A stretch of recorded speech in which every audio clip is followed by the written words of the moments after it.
আবৃত্তি করছি কবি আব্দুল ওদুদ চৌধুরীর কবিতা প্রিয়তমার মুখ। কণ্ঠে রিজওয়ান রাফি। প্রিয়তমার মুখ দর্শনে ভালো হয় মন, বড় ভালো লাগে আমার মিষ্টি প্রেমের আলাপন। বড় মধুর লাগে আমার প্রিয়তমা ডাক। যত দেখি তারে আমি হই তত নির্বাক।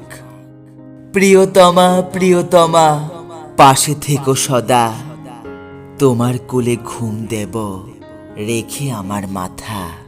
চিরসবুজ প্রেম আমার ধন্য তোমার প্রেমে, প্রতিদিন চিঠি লেখি প্রিয়তমার নামে।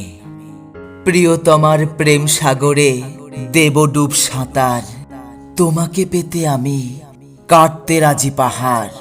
চাঁদনি রাতে দুজন মিলে গুনব রাতের শশী, একবার নয় বলবো হাজার বার শুধু তোমায় ভালোবাসি।